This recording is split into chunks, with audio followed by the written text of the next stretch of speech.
digital signature algorithm is an asymmetric encryption algorithm, but it's different from the other asymmetric encryption algorithms we discussed. Recall that when we discussed asymmetric encryption, we discussed that asymmetric encryption can be used for three things: encryption, signatures, and a key exchange. Earlier, we talked about the RSA algorithm, and we talked about how the RSA algorithm creates a pair of commutative keys. That's that set of keys where you can encrypt with one and decrypt with the other. The RSA algorithm can be used for all three of these asymmetric encryption functions. We can use those public and private keys for encryption by encrypting a message with the public key and sending it across the wire, and the other side can decrypt it safely with their private key. We can use RSA for signatures by doing sort of the inverse. We can hash the message we want to sign, encrypt it with our own private key, and send it across the wire, and the other side can validate the signature with my public key. We can also use RSA to do a key exchange by using the encryption mechanism we just discussed to send across a seed value to generate keys.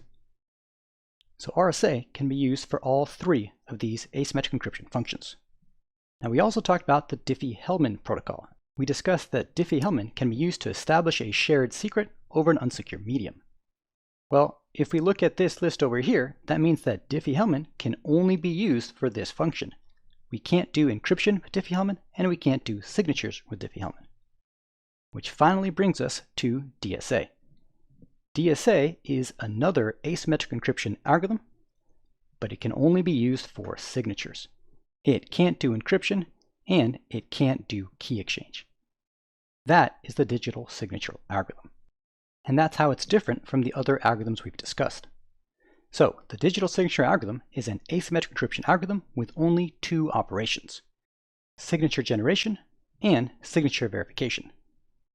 The signature generation operation involves four things: the message you're trying to sign, the private key you're going to sign it with, a random number, and these DSA parameters.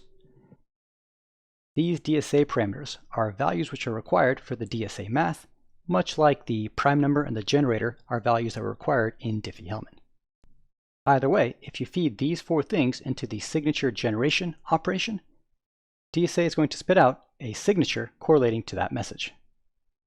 Then, the signature verification operation also requires four things: the message you're trying to verify, the public key which correlates to the private key which was used to create the signature itself which was the output of the signature generation operation, and then finally those same DSA parameters.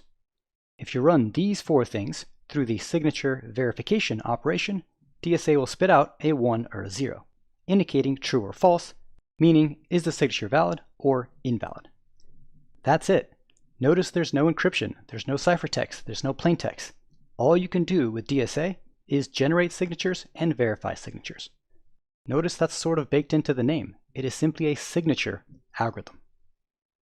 Now, I want to talk in more detail about something important about the DSA algorithm. It has to do with that random number. That random number is very important. It must be unique for every single message that you're trying to sign, or DSA will fail catastrophically. What I mean by that is if you happen to reuse the same random number on two different messages, you can compare the signatures of both of those messages and extract the private key. That's really bad. That's why DSA can fail catastrophically if you don't use unique random numbers. One option is to use a random number that is so large that you never run the risk of using the same random number twice. Another option is to use RFC 6979. This RFC allows you to deterministically generate a random number based upon the message you're trying to sign. What that means is if you use the formula outlined in this RFC, the only way you'll ever have duplicate random numbers is if you're trying to sign the same message. And if that's the case, you don't have this failure point because either way, you're signing the same message. So that's the digital signature algorithm.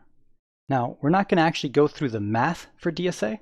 The math is actually pretty complicated, much more so than it was for Diffie-Hellman and RSA, which we did do the math for.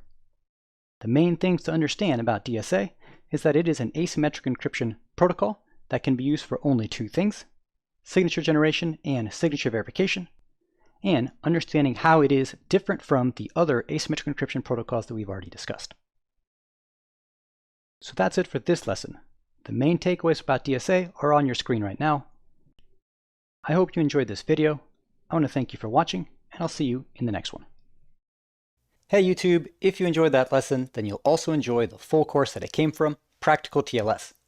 It's a deep dive into SSL and TLS, taught methodically and intentionally, full of easy illustrations and in the simplest way possible.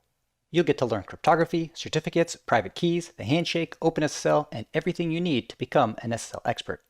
To learn more, check out pracnet.net/TLS, and if you need more convincing that this is the best TLS training course, then check out the other free lesson previews on YouTube.